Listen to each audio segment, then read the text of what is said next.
Hi, my name is Susan Roylance.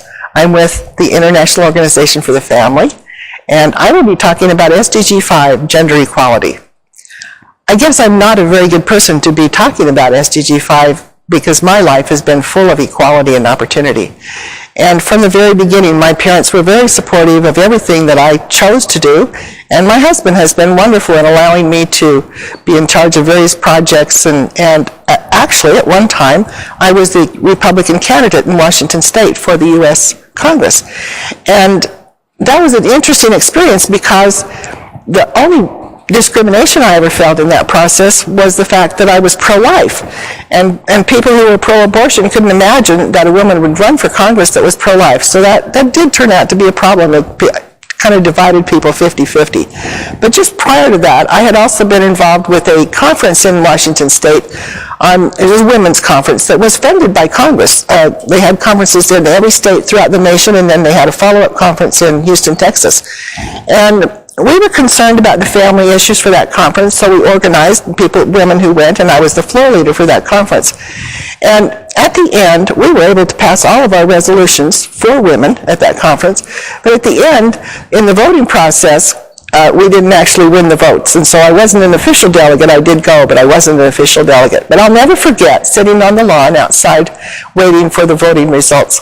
A woman who had been a part of the organizing committee, and she had 5 children. She'd been going back and forth with her children. They weren't disruptive, but they were there a lot, and she needed to help take care of them. And she sat there with tears rolling down her eyes, or down her face, and she said, I used to live in Utah. She knew that I was a member of the Church of Jesus Christ of Latter-day Saints. And she said, I used to live in Utah, and if my husband had been like the men that I saw in Utah, I would be much better off today. And so I knew that the culture I grew in was good. My husband saw his role as the support to me and our children. And throughout the world, oftentimes it's not that way. And that's why we have this SDG 5 on gender equality.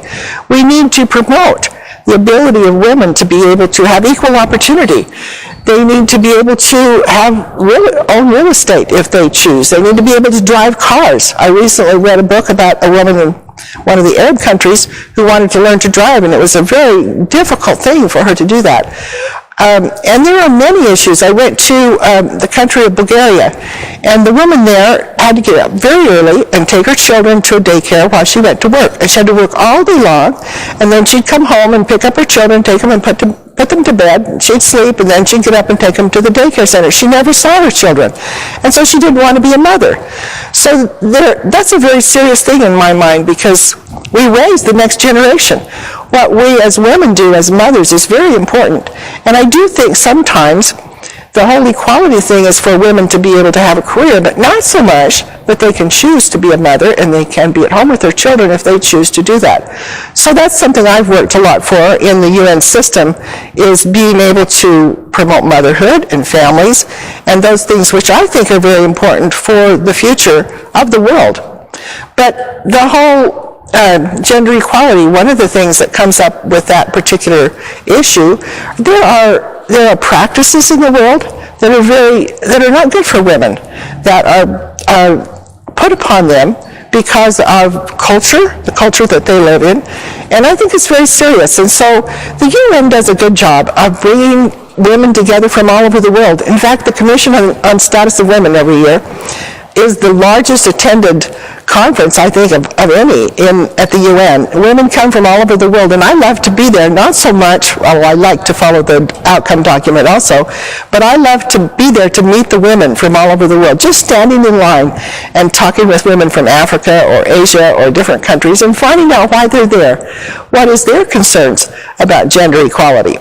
Interestingly, the word gender is especially interesting to me because the first time I came to the UN, I was invited by a woman who had known me when I ran for Congress, and they were putting together a group to meet with the U.S. delegation to help them to promote family in the document for the Fourth World Conference on Women. Anyway, while shortly after I arrived there, I went into the Linkage Caucus, and that was a caucus that was linking the various conferences the UN had in the 1990s. And a woman came running in, and they had bracketed the word gender throughout the document because a woman from Honduras felt like it needed to be defined. Well, everyone got all concerned, and they were trying to decide what to do. And as they were trying to decide, they said, well, we need to know who's in this room. So we all had to introduce ourselves, and I introduced myself as Susan Roylance from United Families of America. And the room broke into laughter and cheers. And I thought, I've always been for the equality of women. Why are they opposed to families? In fact, I asked, can't you be for the advancement of women and for families too? And then there was a series of questions back and forth. But anyway, that really caused me to be concerned, and so I decided to become involved and to work for women and families as well as other advancement that women needed. And I ended up going to the Fourth World Conference on Women, and interestingly, they had a whole month where they debated on how to define the word gender.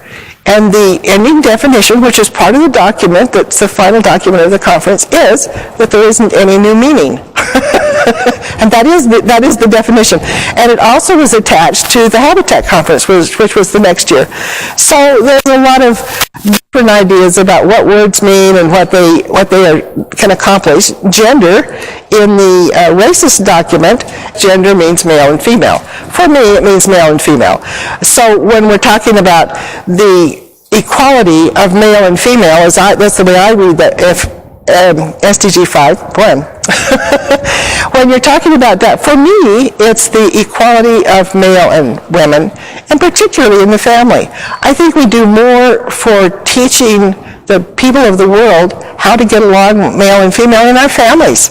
And so it's the example of parents, a family that has married parents, biological for the children, has a greater chance, scientifically proving, that there will not be violence. There will be better outcomes for the children. There's many, many things that show that. And so that's the kind of gender balance equality that I think is the most important within our own families.